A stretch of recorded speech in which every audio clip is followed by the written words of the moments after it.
जय हिंद, वंदे मातरम। मेरे प्यारे साथियों, टेरिटोरियल आर्मी टीए आर्मी भर्ती को लेकर के मेरे पास जो सबसे ज्यादा बच्चे मैसेज कर रहे हैं डॉक्यूमेंट्स को लेकर, वो इन डॉक्यूमेंट्स को लेकर के कर रहे हैं। इनमें से कुछ डॉक्यूमेंट्स तो फालतू फंड के हैं। मैं आपको बता दूं, जो आपके पास नहीं है तो भी आप भर्ती देखने के लिए जा सकते हो। कौन कौन से वो डॉक्यूमेंट्स रहने वाले हैं, तो इस वीडियो को पूरा देखना। साथ ही आपको टाइमिंग क्या मिलने वाली, कितने बच्चों का ग्रुप बनेगा, ये तक जानकारी आपको दी जाएगी। और सबसे ज्यादा जो मैसेज मेरे पास आ रहे हैं वो आ रहे हैं बर्थ सर्टिफिकेट को लेकर के, और साथ में एफिडेविट और एक पुलिस करेक्टर सर्टिफिकेट। तो इसमें मैं बता दूं, पुलिस करेक्टर सर्टिफिकेट है जो, इसमें से आप पुलिस को हटा दो, सिर्फ करेक्टर सर्टिफिकेट की आपको जरूरत पड़ने वाली है। और कौन से करेक्टर सर्टिफिकेट की जरूरत पड़ने वाली है, और इस पर एक महत्वपूर्ण अपडेट है, अगर आपका फोटो नहीं होगा करेक्टर सर्टिफिकेट पर तो आपको भर्ती से बाहर भगा दिया जाएगा।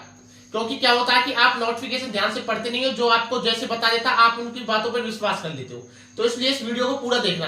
इन डॉक्यूमेंट्स के बारे में आपको मैं बताऊं उससे पहले एक जानकारी और दे देता हूं। आप मेरे साइड में बुक देख सकते हो, जिनमें से आपको ऊपर की जो 3 बुक दी हुई है वो आपकी क्या है, जीडी की, Agniveer GD, Agniveer tradesman, Agniveer clerk की है। और आप सभी को पता हो तो इन टीए भर्ती का सिलेबस और अग्निवीर का सिलेबस बिल्कुल सेम होता है। सिर्फ रीजनिंग नहीं पूछी जाती, अग्निवीर के अंदर रीजनिंग भी आपसे पूछी जाती है, टीए के अंदर आपसे रीजनिंग नहीं पूछी जाती। अगर आप अपने एग्जाम की तैयारी करना चाहते हो तो आपको जो आप मेरे साइड में 3 बुक दिख रही है ऊपर की, उन तीनों बुकों को परचेज कर सकते हो। उन बुकों को परचेज करने का जो लिंक है वो मैंने डिस्क्रिप्शन में डाल दिया है। अगर आप इन बुकों को पढ़ लेते हो तो इन बुकों को पढ़ने के बाद ही आप एग्जाम क्लियर कर पाओगे टीए भर्ती का, क्योंकि इसमें पहले फिजिकल होता है, फिजिकल के बाद में आपका रिटर्न एग्जाम होता है। अब हम बात करते हैं आपके डॉक्यूमेंट्स की।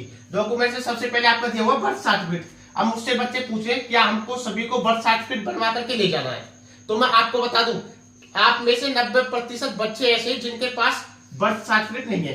क्योंकि आपको पता हो तो उम्र सीमा इसमें 18 से लेकर के 42 साल तक मांगी जाती है, और ज्यादातर बच्चे ऐसे मिलेंगे जिनके पास बर्थ सर्टिफिकेट होगा ही नहीं।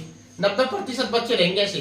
तो अगर आपके पास बर्थ सर्टिफिकेट नहीं है तो भी आप भर्ती देखने के लिए जा सकते हो, इसकी कोई जरूरत नहीं है। क्यों जरूरत नहीं है? क्योंकि आपके पास अगर 10वीं की मार्कशीट क्लियरली मेंशन क्या हुआ, 10th की मार्कशीट भी आप इसकी जगह पर लगा सकते हो। अगर 10th की मार्कशीट में आपकी डेट ऑफ बर्थ दी हुई है तो आप 10th की मार्कशीट लगा सकते हो। और मैं आपको बता दूं, सभी की 10th की मार्कशीट में डेट ऑफ बर्थ होती है, ठीक है ना। तो आपको बर्थ सर्टिफिकेट की बिल्कुल भी जरूरत पड़ने वाली नहीं है, इसको काट दो। अब आ जाता रिलीजन सर्टिफिकेट। क्या सर हमें रिलीजन सर्टिफिकेट लेकर के जाना है? तो जब आपने अपना कास्ट सर्टिफिकेट बनवाया होगा, इसमें सबसे महत्वपूर्ण जो डॉक्यूमेंट होता है वो डोमिसाइल कास्ट सर्टिफिकेट होता है, वो तो आपको लेकर जानी है। लेकिन इनको ये वो डॉक्यूमेंट्स है जिनको लेकर के आप डाउट था। तो जो आपका कास्ट सर्टिफिकेट होता है, तो कास्ट सर्टिफिकेट के ऊपर क्या लिखा होता है, क्लियरली मेंशन क्या किया होता है कि आपका धर्म क्या है। अगर कास्ट सर्टिफिकेट के ऊपर आपका रिलीजन यानी कि धर्म लिखा हुआ है कि आप इस धर्म से संबंध रखते हो, तो आपको इसकी जरूरत नहीं है, बिल्कुल भी जरूरत नहीं है। और जो जनरल वाले बच्चे हैं वो एक एफिडेविट बनवा करके ले जाना। एफिडेविट किस चीज का, कि हमारी कास्ट ये है और हम इस धर्म से संबंधित हैं, ठीक है ना। और उस एफिडेविट पर एसडीएम की मोहर लगवा लेना। जो जनरल से आते हैं उनके लिए बता रहा हूं मैं, इस वीडियो को ध्यान से देखना, बहुत जरूरी होने वाली है। तो वो अपना एक एफिडेविट बनवा लेना। उस एफिडेविट पर क्या लिखवाना होगा, सिर्फ ये लिखवाना होगा कि हमारी कास्ट ये है। जो जनरल से आते हैं उनके लिए बता रहा हूं, और हम इस धर्म से संबंध रखते हैं, और उस पर एसडीएम की मोहर लगवा लेना, बस और कुछ नहीं करना, ठीक है ना। उसके बाद आ जाता है आपका पुलिस करेक्टर सर्टिफिकेट। क्योंकि मैंने काफी सारे ज्यादा देखे ग्रुपों में कि लिख करके जो डॉक्यूमेंट्स की लिस्ट भेज रहे उसमें पुलिस करेक्टर सर्टिफिकेट भी लिख करके भेज रहे हैं। तो जरूरी नहीं है कि आपके पास पुलिस करेक्टर सर्टिफिकेट हो, अगर नहीं है तो भी काम चल जाएगा।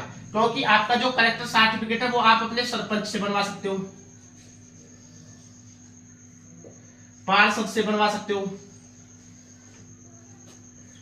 ठीक है ना। और एक अपने पुलिस थाने के एसएचओ से, जो पुलिस कलेक्टर हो जाता है। तो जरूरी नहीं है आपको पुलिस से बनवाओ, आप अपने सरपंच से बनवा सकते हो, पार्षद से भी। पर इसमें जरूरी बात यह है कि जब आप कलेक्टर सर्टिफिकेट बनवाओ तो उस पर आपका फोटोग्राफ होना चाहिए आपके पास में। जब आप कलेक्टर सर्टिफिकेट बनवाओ तो उसके ऊपर आपका फोटोग्राफ होना चाहिए। फोटोग्राफ पर आप सरपंच से बनवाते हो तो सरपंच की मोहर, अगर पार्षद से बनवाते हो तो पार्षद की, एसएचओ से बनवाते हो तो एसएचओ की, आदि मोहर इस पर होनी चाहिए। आपकी फोटो पर आदि फोटो से बाहर स्टंप लगी हुई होनी चाहिए फोटोग्राफ के ऊपर। बाद में जब जो वो लिख करके देते हैं उसके बाद में भी उनको अपनी मोहर लगानी होगी, इस बात का ध्यान रखना। अब आ जाता है एफिडेविट। क्या हमें जो अग्निवीर की भर्ती में जैसा एफिडेविट लेकर के जाते हैं ऐसा एफिडेविट लेकर के जाना है? तो मैं आपको बता दूं, नहीं लेके जाना। क्यों? अगर आपने डॉक्यूमेंट की लिस्ट ध्यान से पढ़ी हो तो पूरे भी सभी डॉक्यूमेंट से मुझे एक भी दिखा दे कि एफिडेविट लिखा हुआ है। एफिडेविट का कहीं पर भी जिक्र किया हुआ नहीं है, ये खामखा की गुमराह कर रहे हैं। एफिडेविट नहीं लेके जाओगे तो कोई जरूरी नहीं है, ठीक है ना, मत लेके जाना एफिडेविट। एफिडेविट सिर्फ जनरल वालों को लेके जाना, वो भी अपना कास्ट और धर्म का, और किसी को नहीं लेके जाना। उसके बाद में आ जाती है 1 मील रेस। ये 1 मील रेस है जो वो क्या है, क्योंकि नोटिफिकेशन में कहीं पर भी 1600 मीटर लिखी हुई नहीं है, 1 मील लिखी हुई है। तो 1 मील का मतलब होता है आपकी 1600 मीटर, 1600 मीटर रेस।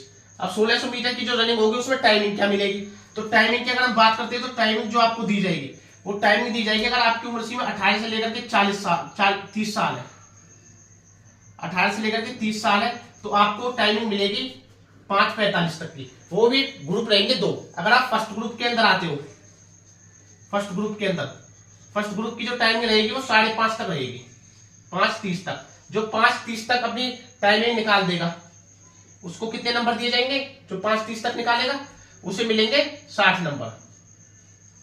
उसके बाद में जो बच्चा 5:30 से 5:45 के बीच में निकालेगा उसे मिलेंगे 40 नंबर रनिंग में, 40 मार्क्स। यह आएगा सेकंड ग्रुप के अंदर। उसके बाद जिसकी उम्र सीमा 31 साल से लेकर के 42 साल के बीच में आती है, 31 साल से लेकर के 42 साल के बीच में आती है, उसे फर्स्ट ग्रुप के लिए जो टाइमिंग दी जाएगी वो दी जाएगी 6 मिनट 15 सेकंड तक। फर्स्ट ग्रुप के अंदर 6 मिनट 15 सेकंड तक की टाइमिंग दी जाएगी और इसको 60 नंबर मिलने वाले हैं।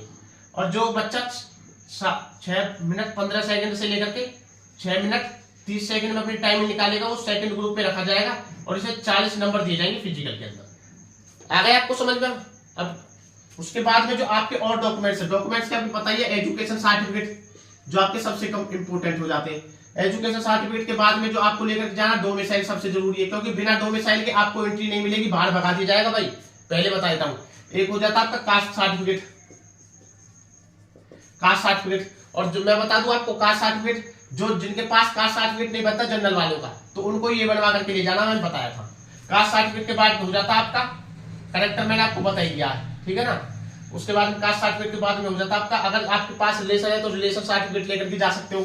उसके बाद में हो जाता आपके पास पैन कार्ड और आधार कार्ड,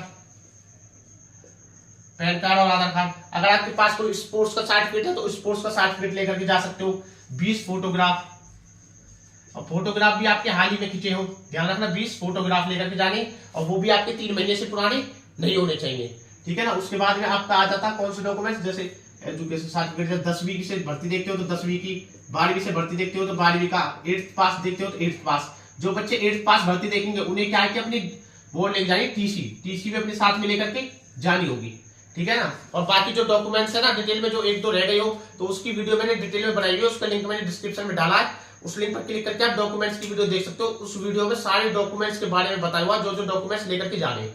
अब आशा करता हूं आपके जो जितने भी डाउट थे सभी खत्म हो गए होंगे। अगर कोई और डाउट है तो मैंने इंस्टाग्राम का लिंक दिया हुआ है डिस्क्रिप्शन में, इंस्टाग्राम लिंक पर क्लिक करके आप डायरेक्ट मुझसे कॉन्टेक्ट कर सकते हो और मैं आपको बता दूंगा जो भी आपके डाउट है, ठीक है ना। और आने वाली पल पल की अपडेट के लिए हमारे चैनल के साथ जुड़े रहें, जिससे आने वाली पल पल की अपडेट आपको सबसे पहले मिल सके। जय हिंद।